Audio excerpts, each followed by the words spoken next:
Let me just. Yay, we're live!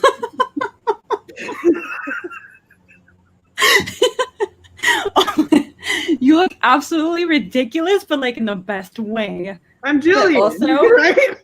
Yeah, you're Julian, I guess. Yeah. And I'm someone, like, based on the color, I would be the Brazilian dragon, but like, it's fine. I'm feeling really good. My cat is literally under this sheet trying to tug it down. Like every time, that's my cat. That's my cat trying to climb up under my sheet right I live for your cat. It's fine. We're good. We're in this house. We stand. She's bullying it. Take her out. Stop it. Okay, wait. Oh my God. We are not making it through. I'm so sorry. Like, we're not. This was a terrible idea. Welcome to our talk. Happy Halloween. Happy Halloween, or pre-Halloween. Yes, welcome to what is sure to be a memeable, weird evening, everyone. As you can see, my name is Amparo, and I'm a dragon. My horns are kind of weird right now. Let me check. Look at how long they are. They're so long, and they don't stay up. It's really annoying, but yeah. Unless I like do this. Anyway. Happens to the best of us. Also, I have a tail. Let me see if I can. Yep, that's the tail. Yes. And I am just... Oh, look at this. Look at this. I love that your lipstick matches the onesie. Thank you, Gabby. You gotta go out with this. Like, you gotta go full out. And of course, I am joined by none other than Ghost Aiden Thomas. Hello. Clap, yay! I am here just as my love interest in my book, Cemetery Boys, Julian Diaz. My cat is trying to pull the sheet off of me. Hold on. As you can see, I wrote this, and here I am. Oh, so cute. Let's reveal how pretty it is on the inside. Okay. Look. Oh, here. All right, you do it for me. I don't have hands. Aiden has no hands. Anyone like? Does anyone have hands to spare? I'm so sorry. Look at this. This Spyro costume is one of the highlights of 2020. I disagree. Okay, my cat is literally trying to take this off, so I'm going to go to costume part 2. Reveal your Julian-ness. Yes, very good. I got the long sleeve, the gray plaid. And actually, people ask me about Julian's tether, so his necklace a lot. And it's actually modeled after the necklace my mom got me when I was working as an EMT back in Oakland. Okay. So, nice. Julian's tether is inspired by my necklace. That's such a lovely little detail. I love it. Thank you. And also, Jameson says, this is so chaotic. I'm obsessed. On brand. The cat said, I'm Scooby-Doo and I'm solving this mystery. It's really messed up. And now that I took it off, she's just like, oh, I'm uninterested. I'm just going to drink some water. My cat's a jerk. The cat's like, okay, bye. Yeah. I don't care about you anymore. I've done my due diligence here. Yes, I love it. So yes, as you can see, we have Aiden Thomas with us. We are going to be talking about both Cemetery Boys and BLAZEWRATH games. But before we get into like book chatting, I wanted to highlight something very important about Aiden Thomas. I don't know why I'm saying your full name like that, Aiden Thomas. But you had a lovely event yesterday with Lee Bardugo, who is one of my favorite authors and like an icon in general. And you mentioned, what was your favorite candy bar? Your favorite chocolate? 100 Grands. 100 Grand, that's correct. Yeah. Are you referring to this one? Yes. Oh my gosh. Do you like them too? I love them. And I just wanted to highlight the fact that they're very easy to find in Puerto Rico. So there you go. Just I will be eating that later. Every day, Portland tortures me with not having the things I want to eat. That's normal, though. The dramatic removal of the ghost sheet. I believe this is the highlight of the episode. Yes. So yes, I just wanted to point it out that I can like buy that. Have you ever heard of Walgreens? Yeah, we have Walgreens. You found yes, that was sarcastic, Aiden. But yeah, we have Walgreens. Yes, we have Walgreens as well. And you can just walk in and get all the 100 grands that you want because, Okay. we're special like that. So I'm going to have to go look because where I've been looking, I can't find them. no one wants you to have them. It's fine. Yeah. The world All is right. taking me from them. Yes. So we will be answering questions throughout. So it's going to be like a mix of questions that we have as a conversation starter. And then we're going to like pick some questions from the Q&A or the chat, sorry. So leave them in the comments and we will be answering them. First question though. Magic is integral to both Cemetery Boys and BLAZEWRATH games. What's one magical ability you'd like to have in real life from each other's books? And I'm going to start because I want to. Okay. I am obsessed with everything about Cemetery Boys, but personally, I feel like Lady Death is the coolest. And I would love the ability to just help people come back and see their loved ones, even if it's for a limited time. I would love to help people reconnect with someone that they love, but they've lost either by an accident or just natural causes. I feel like Lady Death is something that I would like, or I would like to be Lady Death, essentially. Yeah. That's nice. Yeah. I mean, that would be a really fun role to have. And I love Lady Death so much. She's so important to the book and the story and to Yads in general. Correct. Yeah. So that's a very sweet and lovely answer, actually. I like it. Yay! You didn't expect that from a Capricorn, I know.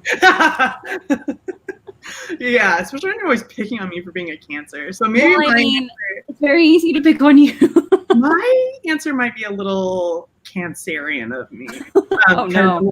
I would like, there's so much cool magic in BLAZEWRATH games that like when you posed that question, I was like, oh heck, there's so many that I would want to do.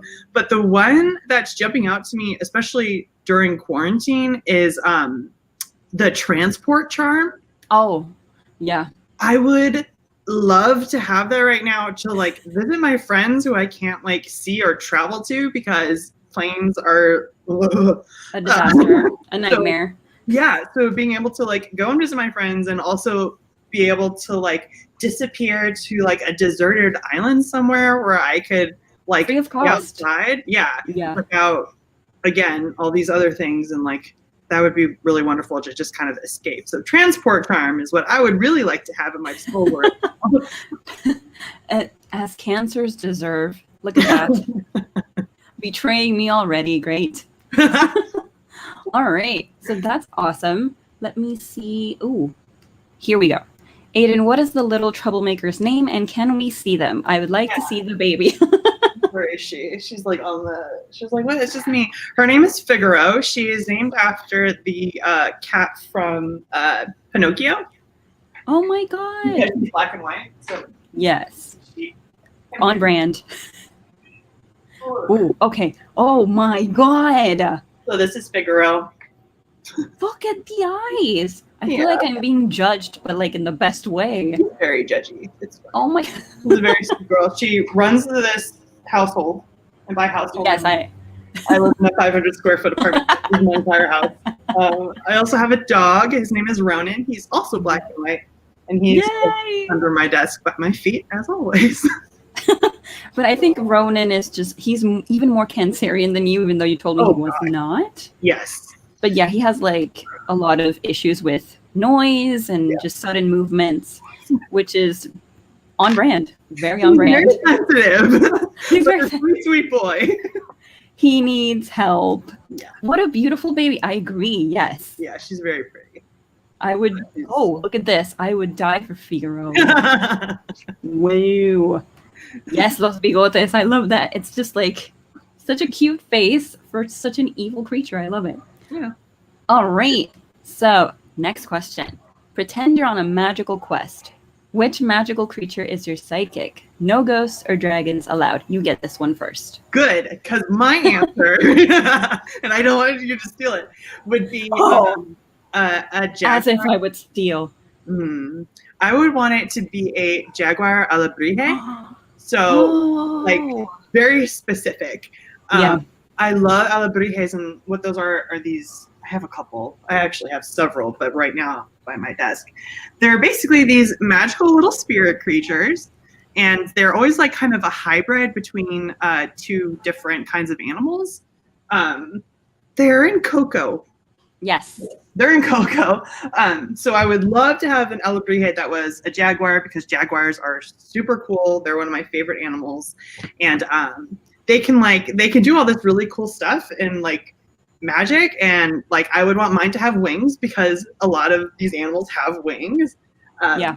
And I feel like I would look like I'm not a very like badass presenting person. So I feel like if I had a really cool psychic familiar, then I would like up my like badass like, you know, points a little bit.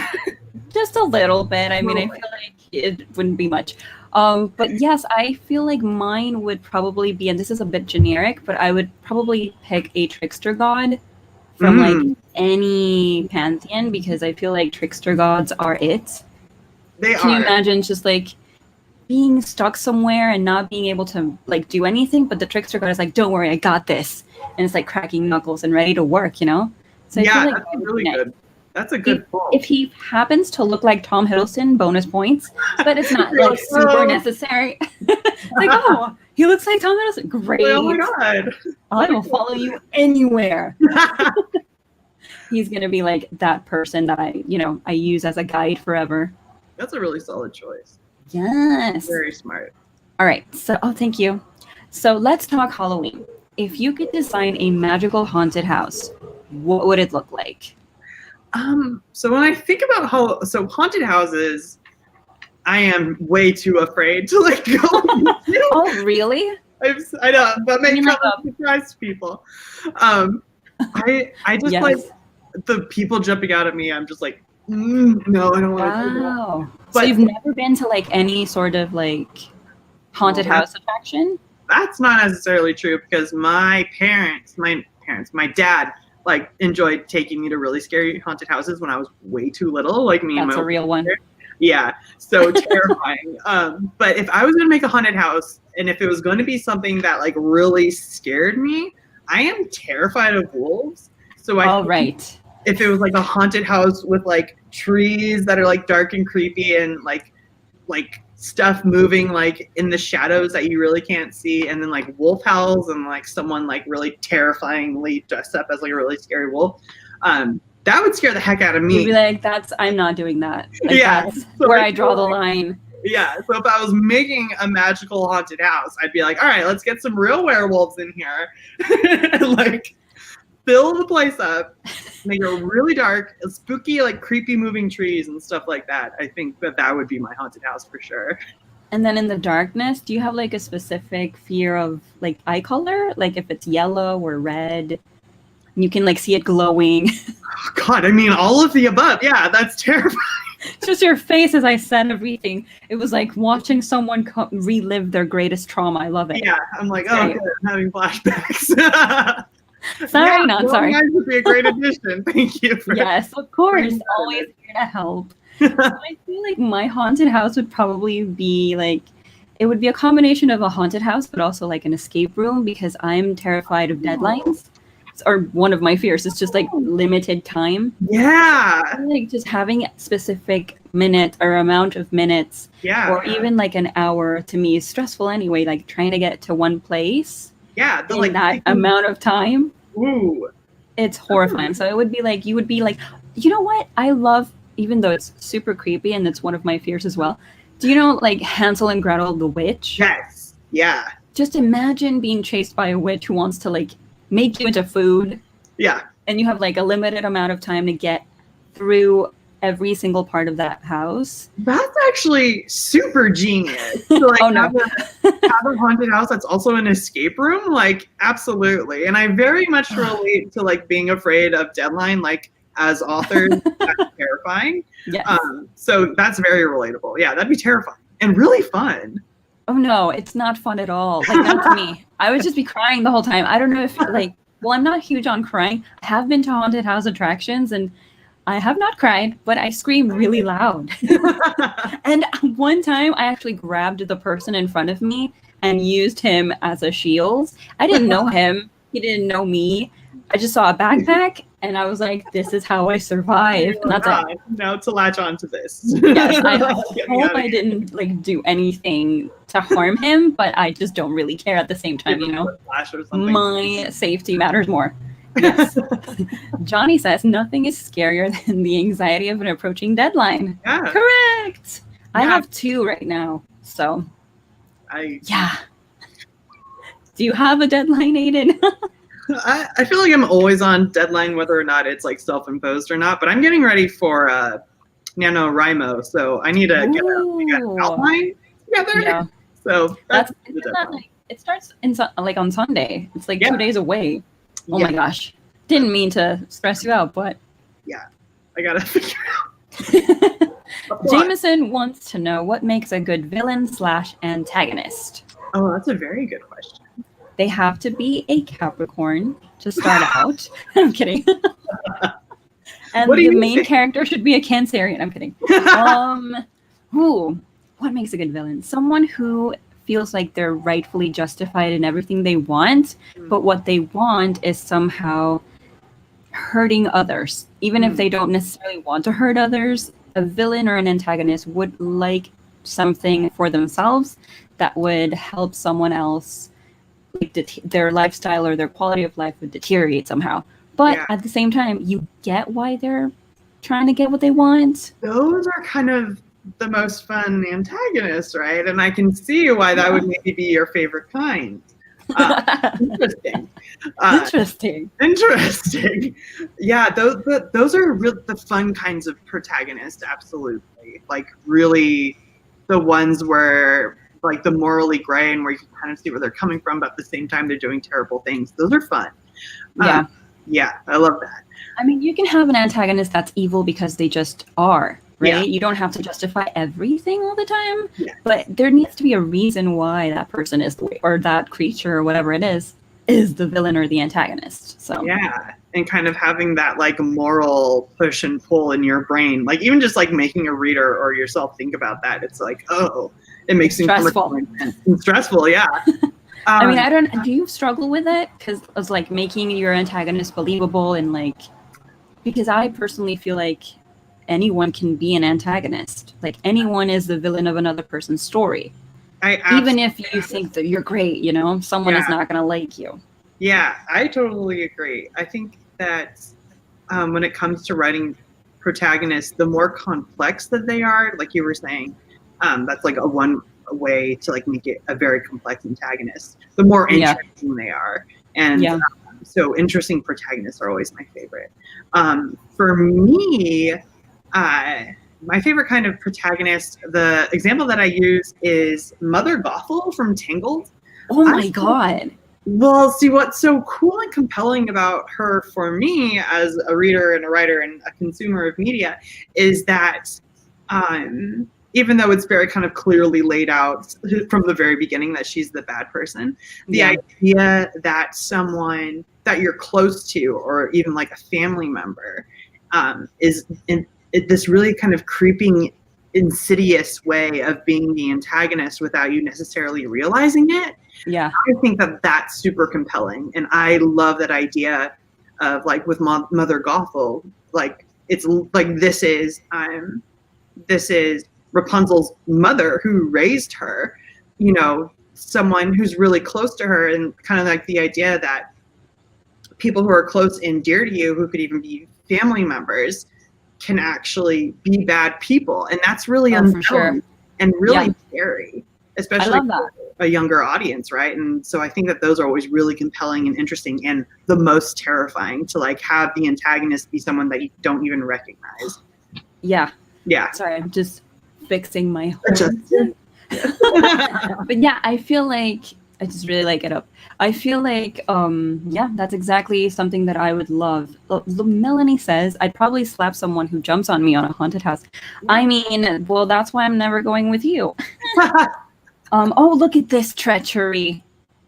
Amparo makes a good villain. How dare. No. Well, yes. The good fun way. It's fine. It's fine. It's not really. All right. I'd make a good villain. I'm not very scary. I mean, you probably are the villain to someone. I mean, we're all villains to someone. I don't mean that to like, you know, it's true. But like, I'm sure that I'm not liked by someone. I don't know who, because I'm perfect, but like someone out there is probably like, oh my gosh, she's the worst. Speaking of the worst, If you had to spend 24 hours in that haunted house with your wolves, with a character from your co-host's book, who would it be? So I'm going to start. Okay. I would like to have Michelangelo and Donatello with me. Yes. Just because I love dogs, obviously. And I love dogs that are basically just himbos, but in dog form. Like, they're not very efficient. They don't really do much, but like they're lovable and loyal, and they will stand by you through it all. And I love that. Yes. I think Donatello would maybe, as soon as he got spooked, would like run for the hills. But Michelangelo would definitely stick by you. Oh, for sure. It's like, you know what? I want to be protected just because they're there. You know, like I want to feel protected just because they're there. Yeah. So they're good boys. So I had a really hard time deciding between Lana and Samira. Oh, okay. So let me walk you through it. For Lana, I was like, she is smart as heck, way smarter than me. So she was able to like outsmart everything that was going on while I was just like losing my mind and panicking. So I think that would, so she would be really good at that. But then on the other hand, Samira, I feel like if you're in a haunted house and it's not necessarily a life or death situation. If it was a life or death situation, I would, Lana would be just, please take care of me. But if I'm just trying to survive something that's really scary, I was like, well, maybe Samira, because she has that humor that even though like really terrifying things are going on around me, I feel like she'd be able to at least like break the tension and like calm me down a little bit. Like, just something like super fangirly or weird. Yeah. So you like relax. Yeah. So like just being able to like, I get through so much by laughing that I feel like having Samira on my side going through a haunted house would make me feel a lot better and a lot less terrified. I feel like Julian and Samira would be just together. Imagine them, like the chaotic energy would be out of this world, because I feel like Julian is someone that I would like know in real life. I feel like Julian is just like that person that, for example, I have students who remind me of him, or I have like people that I grew up with who remind me of him. So it's like he's definitely someone that I would recognize immediately. And then Samira is just someone that I would like to be, you know, like I would like to be that great at stuff. Although she doesn't consider herself great at a lot, but specifically magic, but Yeah, that's oh my god, the two of them together would be so funny, especially in a haunted house. Because Jillian would be screaming constantly. And like just asking questions about everything and like mistaking concepts, like saying them wrong. I love it. I love it. And just talking nonstop, because when he gets really nervous, he's just like, like just. And Samira would be fascinated, but also kind of annoyed, and also fascinated. She'd be like, "Oh my god, this dude is too much," but I love it. I think that's a general reaction that people have to Julian, so that checks out. Exactly. So, here we have Mother Gothel is my all-time favorite. Aiden made some points. Yes, I agree. I mean, that's one of the best villains, not just in like Disney, the Disney world, but like in all of cinema. Totally agree. So, were you told any Latino scary stories growing up? I'm assuming like El Chupacabra or like stuff like that. Yeah. Oh, wait, that guy, the freaking like the guy, boogeyman, basically. Yeah. And parents are so mean about it because they're like, they don't give you any like real context. They're just like, oh, if you do that, like Cuckoo is going to come and get you, and it's just like, what? Yes, that's interesting. Yes, because he does have several or different names depending on the specific country or region. Like for us here in PR, it would probably be El Chupacabra. I don't think or El Cuco. But I think it's El Cuco. Yeah, are they the same? They're not the same. No, they're not the same. Wow, someone revoke my Latinx card, please. Chupacabra is like the scary little like dog. Yeah. Right. Correct. Yes. Oh my god, I have a middle grade graphic novel coming out in 2 years that's about the Chupacabra, and I didn't know this. That's awesome. Don't tell my editor. But yes, El Cuco is like the one that like punishes children if they're being bad. Yeah. But like El Chupacabra literally just kills goats. Yes. Oh my goodness. I mean, and that's, I don't want to see either. No, I don't want to see either. They're all bad. But yeah, they're all bad. The like, just the general, just like boogeyman who's gonna get you, like if you do anything wrong, is that's like not. No, that's not how we live in this house. No, thank you. Actually, Queen of Self promo. Well, I try. I try. Somebody gotta do it too. This is actually the title. Yes, Saving Choopy. So yeah, that's a middle grade. It's my first graphic novel, like entirely written by me. So because I was in an anthology prior to this one. So that's why I was telling you, if you need like any sort of guidance, I will be your Jedi Master. Do you like Star Wars? I do like Star Wars. Yeah. I'm not huge on Star Wars, but yes, if you need, if I will accept you as my Padawan, I guess. Good, great. Yeah, that's I'm like the write a graphic novel, so. Yes, we need a lot of more representation, Latinx, queer, everything. Like it's just in all genres. Yes. Speaking of, this is actually one of my questions, so I'm going to flash Jameson's question here. Do you have any ghost/paranormal experiences? You want me to go first? Yes. Okay. So I grew up in Oakland, California, and one of the places that was a big hangout for me and my friends and kind of everyone, all the like teens in Oakland, it's called Mountain View Cemetery, and it's this huge sprawling cemetery in the middle of the city that has like really gorgeous views of the Bay Area. And I spent so much time hanging out there with my friends. Like I kind of like, grew up in this cemetery, and I was so desperate to like have any kind of like paranormal like encounter or anything. But it's like the cemetery was same. Wasn't scary, and it was really pretty, and like people like take their dogs on walks or like go jogging through it. It's like more of a park than it is a cemetery, and I have never had a paranormal experience, which is really frustrating because I would love to have it. No, you don't know what you're saying. Oh, look what Johnny says. I will go back to this question, but wait, literally gonna DM you about a graphic novel thing. Yes, anyone can DM me about graphic novel things. It's fine. And also Aiden, he will also be like a pro at some point. Oh, look at this. Adri is like eye emojis.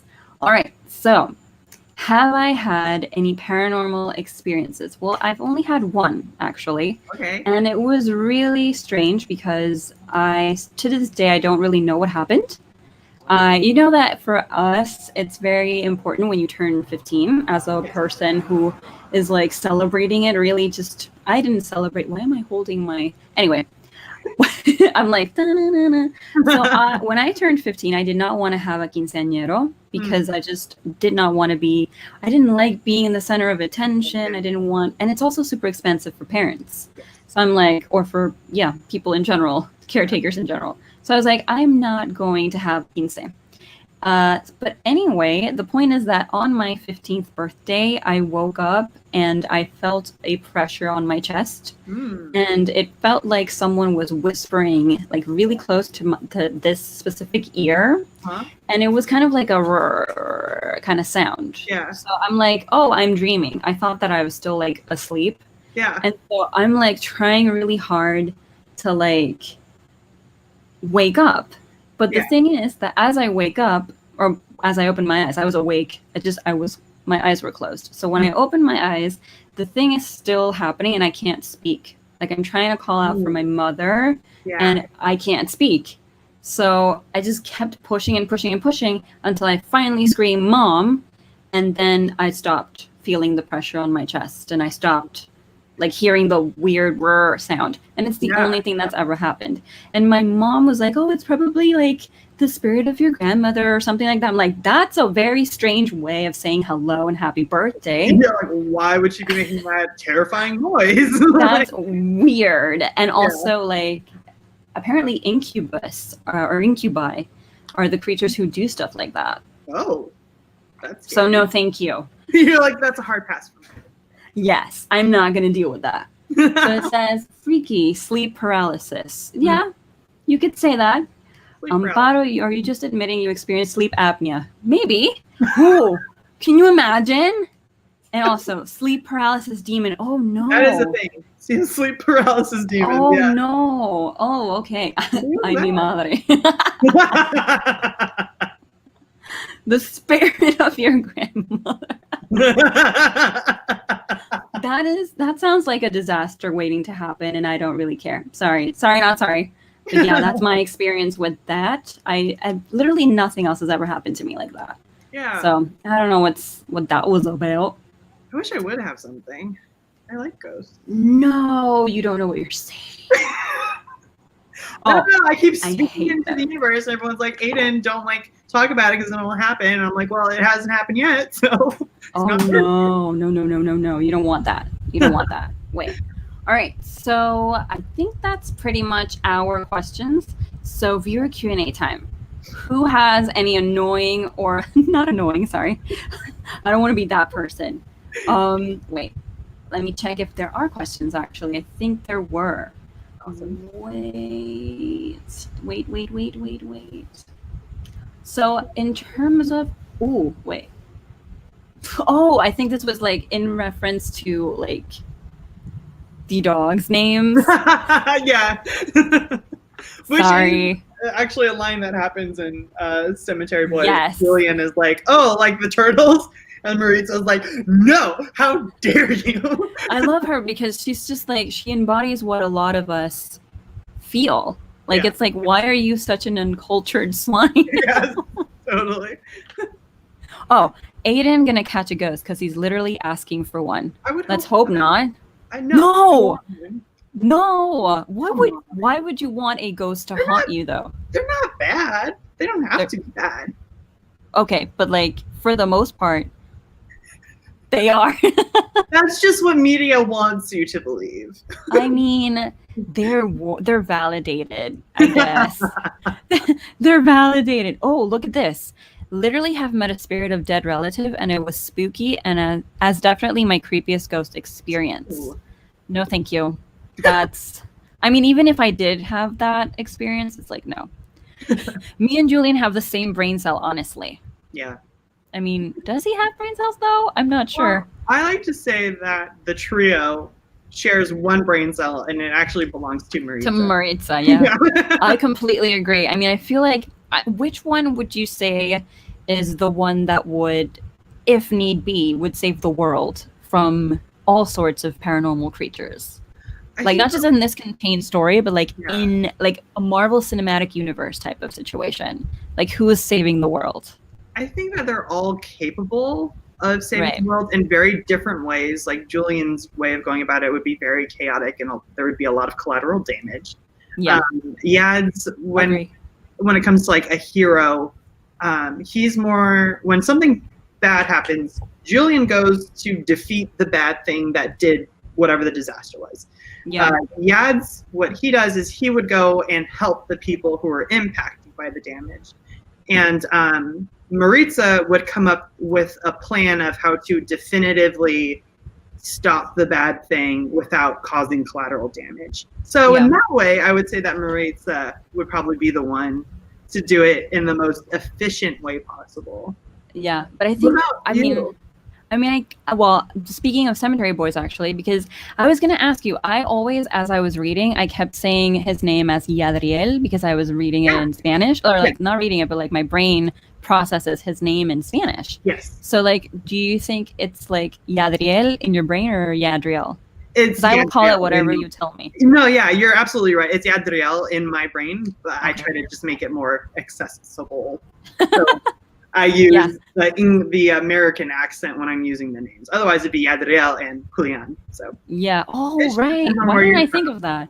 Yeah, it's true. And also, this has nothing to do with that, but I feel like, to answer the question, yes, I feel like I keep going back, but I feel like maybe this might be a spoiler for BLAZEWRATH Games, but I feel like maybe Takeshi Endo could be someone who's like, I'm not saying that he would save the world, but he would be the best equipped. Is that how you say it?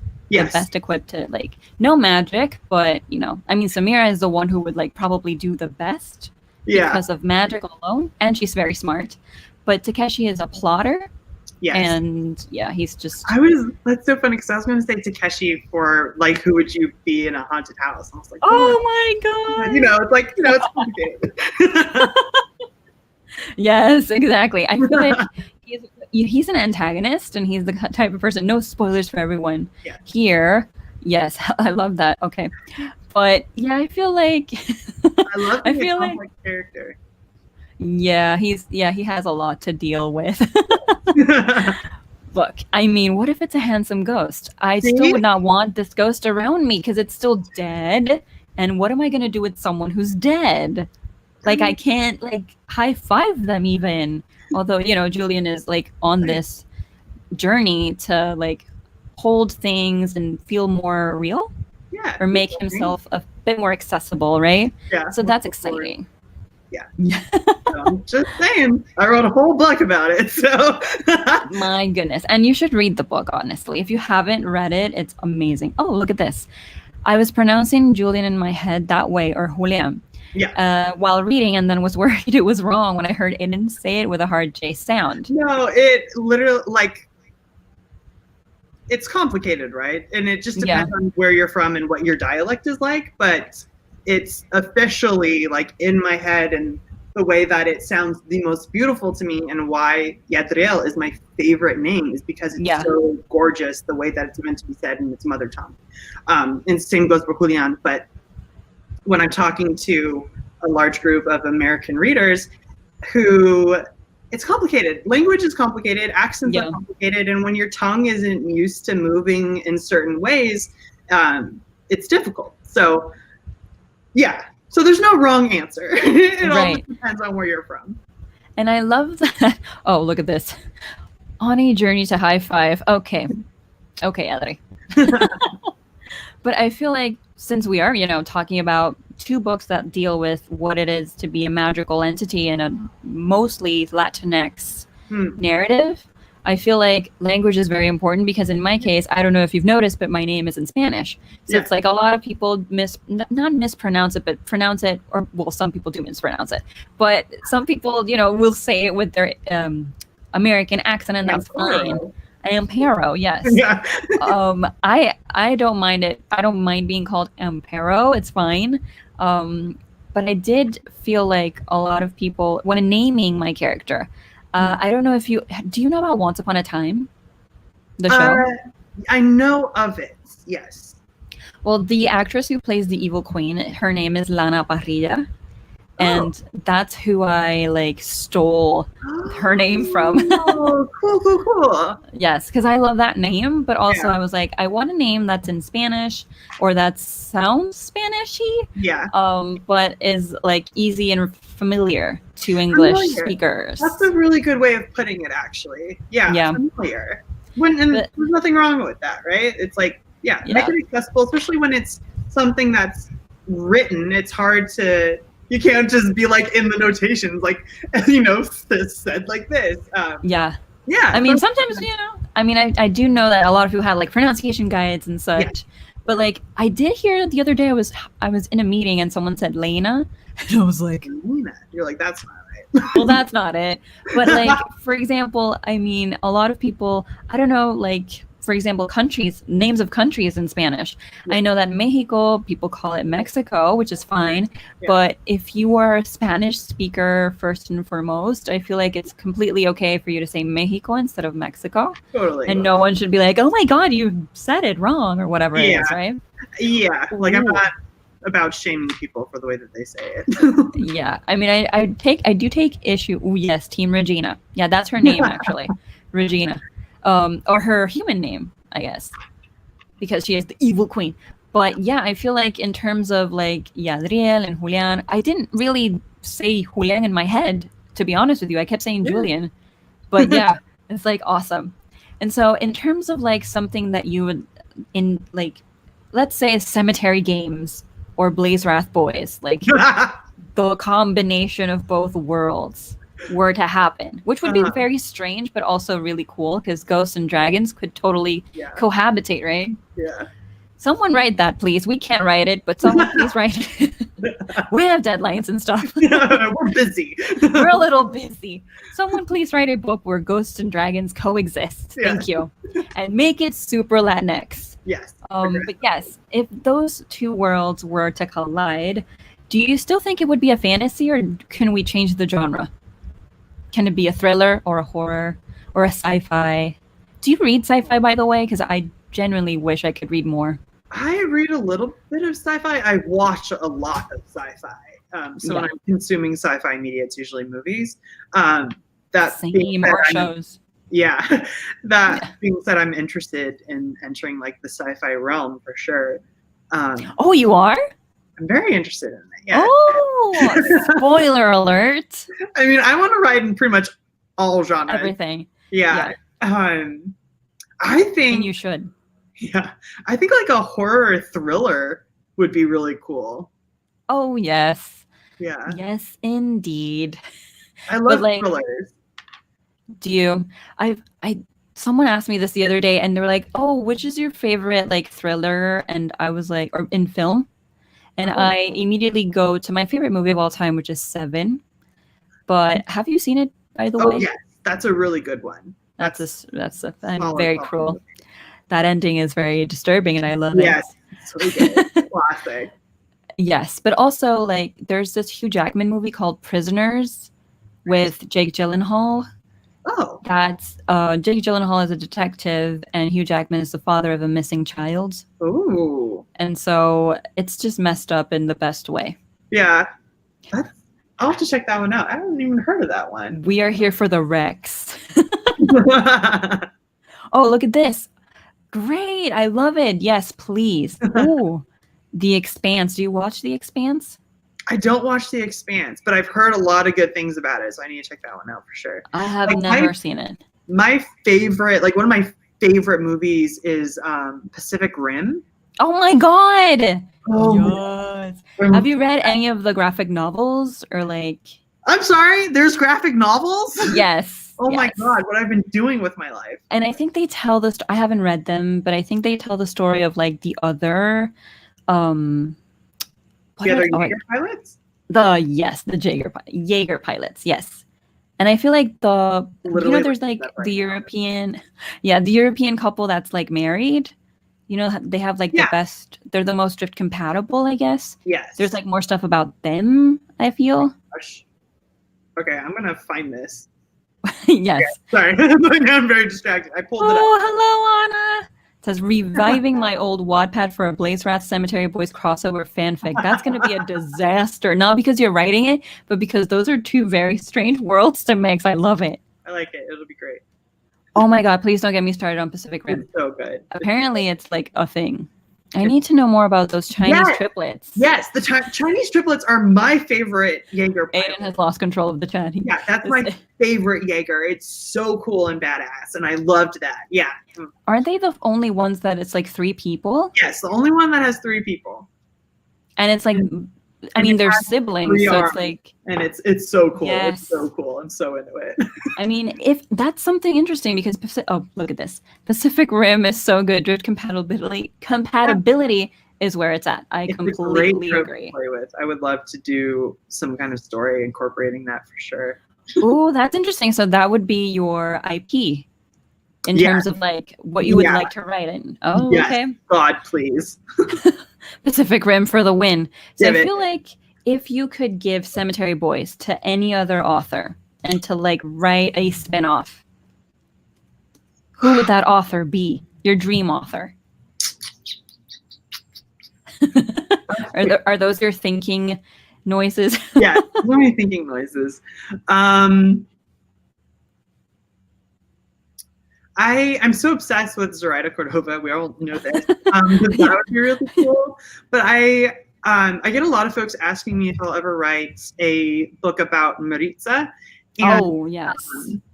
And my answer is that Maritza is an Afro-Latina girl, so it's not my position to write a book from her perspective, but I would love to pull in someone who could write her. So Do you Lily Anderson, who is the author of Undead Girl Gang, is one of my favorite books.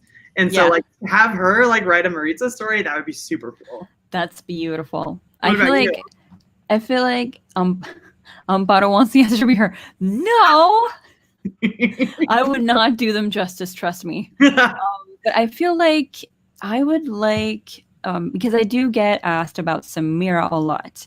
So I feel like it's similar in the sense that she is African American and I'm not. Yeah. And as much as I would love to I'm working on book 2 right now, the sequel. So it's like there's a lot there that I have going for her. Yeah. But beyond that book, if she were to be centered in a story, like I wouldn't write it. Yeah. But I can consult on it like a showrunner, you know? Yeah, it's totally. Like, what if this happened? And the author is like, that sounds strange, but okay, I'll do it. But if I were to like get someone to write my spinoff, I don't know. I mean, it would depend on the character that we're like centering. If it were Samira, I think someone like Tracy Dion, who is currently one of my favorite authors right now, and probably of all time, to be honest with you. Tracy Dion is like it. Incredible. Yeah. So by the way, yes, people are like calling my sequel BLAZEWRATH for some reason. I like it. That sounds great. It's a nice title. Yes, but I feel like, look at this. Pacific Rim, but it's Yadriel and Julian. See, I would love to write that. Like, I want to play with Pacific Rim so badly. Everyone write to Guillermo del Toro, like write to everyone, which is like, I believe this is like his baby, you know, like his dream project was Pacific Rim. Of course, the Hellboy movies, but I think that this is like it. Yeah. Oh, look at this. Make sure it becomes canon. No, please, no. All right, so it says, listen, I wouldn't be opposed to a dual perspective Maritza Julian book where they need to work together for some reason, and it's just chaos. Like, they literally solve nothing. They're just arguing the entire time.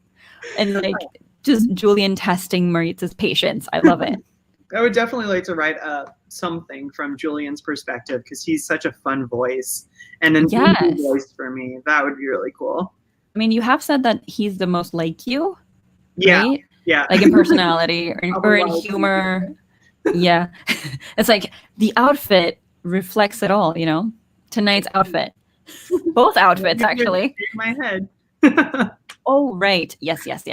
Oh, look at this. Aiden, who is your dream co-pilot to be drift compatible with? Can we talk about celebrity crushes? I love this.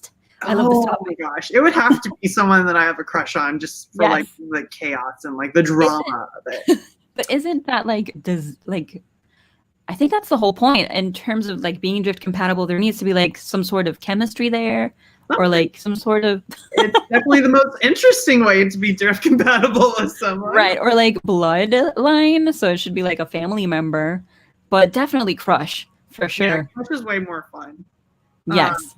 Crush is way more fun. I mean, I have way too many celebrity crushes, but if we're talking like Western crush, I feel like mine would be Tom Hardy. Tom Hardy's pretty cool.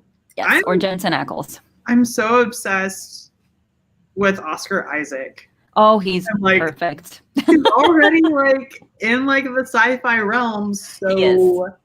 For like twice over. Yeah. Did you see the trailer for Dune? Yes, it looks so good. Have you read the book? No. I've never read. Okay, good. Because I was like, it looks cool, but I have no idea what's happening. I just know that Timothée Chalamet, which, by the way, one of my best friends can't pronounce his name. She's here right now. She's here right now. And she's like, what is his name? I think she said Chalamet one time. And I was like, that is not how you say his name, but it's okay. So I think like Pedro Pascal, because I really love him too. He seems like a really sweet human. In real life, yeah. Yeah, and I saw the Mandalorian episode today. I don't know if you watched the Mandalorian. Oh yes, I'm obsessed. I think the first episode was interesting. I'm not going to say anything else. I don't want to spoil. So it was interesting because he's, you know, like his relationship with Baby Yoda or whatever, the child, is a little bit more tender. Yes, and which is really, you know, cute. So. I mean, it's Disney. It's Disney. Ooh, RJ says, I need that book. Which one? All of the above. Oh, Tom Hardy. Yes, Tom Hardy. And it says, Aiden, since Julian and Yadriel are a couple now, oh, spoiler, now would Julian be able to become a Brujex in the future? Or does he need to be in the bloodline for that? This is a question I also have. So thank you for asking it. So that's kind of spoilery. It's fine. How do I want to answer this? So if you haven't read and you don't want spoilers, just like click off for a couple seconds, just mute. Yeah, I will do this. Has officially been touched by 2 death gods now. So while he's not a proper brujo, he definitely has after effects of what happened in Cemetery Boys, and I will leave it at that for now. Let's leave it at that. This is actually a mood. Still sad we were robbed of Finpo. It's canon in my heart. Yeah. I think it's canon in all of our hearts. I think it's canon, based on how the actors played it. Like they were like, whatever. Like I feel like no one stands Finpo more than the actors. Yes. So yeah. I'm also a big fan of Finpo, and like maybe that would be like like a comp title type thing in like a future project that would be maybe so nice. Oh, dropping that spoiler. I appreciate it. So I feel like my dream project would be something that would probably be announced soon. Oh, interesting. And I'm not gonna say you kind of know what it is, though. Look at Aiden's face. Wait, there's a sequel coming? Oh my god! Is there's I have not signed anything. Yes. And if we don't sign anything, then so we don't know. Yeah. But I never say never, and I love the world of Cemetery Boys so much. I can't see myself not returning to it in some way. Yeah, I mean, I completely agree. And I feel like when people talk about Cemetery Boys, when readers talk, yes, they're people, but to be very specific, when readers talk about Cemetery Boys, they have an emotional attachment to these characters, but also to this world, because it just it's so rich. Yeah. And we see like a little bit of it in this book. So it's like, for example, in BLAZEWRATH Games, you have a lot going on like in the background in terms of like magic. Yeah, and the dragon species and such. Oh my God, and a lot of people like, let me tell you, I wanted to know what every species was like from every country. And now I've been obsessing over it. I think it was yes, Gabby asked me the El Salvador dragon, and Gande asked me the Argentina dragon. So do you know? Did you like make up dragons for like a lot of different countries that weren't mentioned in the book? Well, yes, but one of those 2 that I mentioned is going to be in book 2. So I shouldn't mention too much, but I will say that when I'm like thinking about the species of each country, I try to look at like their national symbols. And something that I love saying is that the Scottish national symbol or national animal is the unicorn. Did you know that? I did not know that. It's like, why is it a unicorn? I don't care. I am not going to complain about this. So obviously, their dragon has to have a horn. Oh my God. That's why the golden horn, that's how it was born. Yeah. It's like the only dragon with a huge horn coming out of its forehead. And it's really intimidating. Coolest world building. It's so cool. It's so exciting. I freaking love the dragons so much. It's so cool. I get very emotional about it. It's so cool. Like, and the Mexican dragon is the Pluma de Muerte. So Gabby was quite not to like, talk too much about what they can do magically, but she was not super excited about what they can do in terms of flesh. Yeah. And let's leave it at that. But yeah. She was not excited. Oh, look at this. Okay, so which studio would y'all like to adapt your stories? Oh, gosh. Interesting. I really have no idea. I don't know enough about studios to be able to be like, I would like to make some kind of deal with Disney, but like in the deal negotiations, I want to be able to go to any of the Disney parks whenever I want. That's like a free pass. Yeah. In your contract. I would want that in my contract. My agent would be very unhappy with me, but that's what I would want. Oh my God, your agent is actually the best. Like, I love her. I mean, I just, yeah, she's super sweet.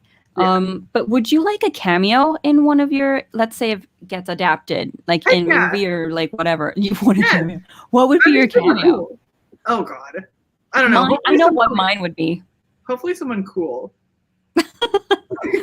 I would be like the like an employee, a staff member from the International BLAZEWRATH Federation, and I would just be the one to like fetch the Puerto Rican team so that they can go onto the field. Like that's, I don't know why, I'm that person who knocks on the door and he's like, let's go. Yeah. Ooh, Studio Ghibli. Is that how you pronounce it? Studio Ghibli? Studio Ghibli for Cemetery Boys? Ghibli? That would be interesting. I think I always say Ghibli. BLAZEWRATH games too, though. That'd be beautiful, especially with all the dragons. I feel like that would be just too much. Like I would probably have a heart attack, but just like a happy one. Like a very happy one. Yeah, the art is so beautiful. I think it would really do BLAZEWRATH games some justice for sure. Oh my Lord. Oh, look, the meat sacks. Yes, we were talking about the meat sacks. I'm so sorry. And on that note, oh yes, and Guillermo del Toro. Oh, can you imagine? Like, I think that would make sense. That would be cool. All right. Yeah, that would be that would make sense. Yeah. I mean, imagine just like the thought process behind. Oh, spoiler alert. This is, and this is not under contract, so I can talk about it. My next project, or the one that I would like to talk about, is slightly inspired by the scene. Look at Aiden's face. I'm very excited. Slightly inspired by the scene in Pan's Labyrinth with the pale man. Yes, pale man. The pale man. I don't know why I just did this. Like I actually have eyeballs on my hands. So scary. Yes. Yeah. Cool heck. It's not the exact creature, but it's inspired. The vibe. Yeah. Oh, Troll Hunters is a great film. I saw it like 1,000 years ago, but it's phenomenal. It's European. I can't remember right now if it's actually Swedish or Norse. Is that the name? Is that how you call people from Norway, Norse? I don't think so. I don't know though. Whatever. What am I asking? Spoiler alert, or not spoiler, TMI alert. Aiden cannot spell the word infamy. That's it. I'm gonna drop that one. Yeah. Like it can't. Cannot drop it. Cannot. But yes, Troll Hunters, you need to watch that movie if you haven't seen it yet. Okay. And yeah. So I think that's pretty much what we wanted, the chaos that we wanted to bring to tonight's chat. I think we did it. I think we did a great job at just being absolutely messy and fanboying and fangirling and fanning over this treasure of a book and BLAZEWRATH games. Actually, I have it, like, it's back there. It's fine. It's darkly lit. So it's Norwegians. That's thank you, God. I'm sorry. Norwegians. Oh, porque no los dos. Very good. Why not both? I like that. All right. So, Aiden, this has been the chaos that I expected from both of us. So, thank you so much for joining. Thank you so much for having me. And I love your book. So, oh my gosh, I'm thrilled. This was very exciting. Thank you so much for having me. This was a lot of fun. Yay! And you have an event tomorrow. Let's talk about that. I have 2 events. Oh, you have 2 events. Yeah. Why are you so busy? I know, it's ridiculous. That's I mean, people need to sleep. Yeah. But if you want more chaos, me and Claribel Ortega and Taylor K. Mejia, we're doing an event and it's going to be really fun and super chaotic. So you guys should definitely join us. Was that the pumpkin photo? Yes. That you were holding a pumpkin. It was like the smallest pumpkin, you guys. And it was so out of place because everyone looked like intense, and then Aiden looked like a child. Yeah, like myself. It's like, look at my pumpkin, you guys. I worked hard on that pumpkin. Did you? Yes. You actually worked on it? It wasn't like a pumpkin that you... Yeah. Oh, well, I see a pumpkin behind you. That's nice. Oh, that's huge. I need a carpet tonight. Very excited. All right. It's really early over there. Yeah, it's 8 p.m. almost here. Oh, geez. Oh, thank you, Caro. Yes. Oh, by the way, happy birthday. Yay, happy birthday. Aw. Feliz cumpleaños. Awesome. All right. So best of luck to both of you. Good vibes. Thank you, Lola. Thank you. And same to you. So this concludes my BLAZEWRATH Games virtual launch event for the evening of pre-Halloween evening. Thank you so much for tuning in. I hope you have a lovely Halloween celebration, or if you don't celebrate Halloween, just an absolute blast of a Friday, or whenever it is that you're watching this. And stay tuned for more Aiden books and more Bottle books in the future, hopefully. And cemetery games will not happen, so don't get excited. Bye. Thank you. Bye.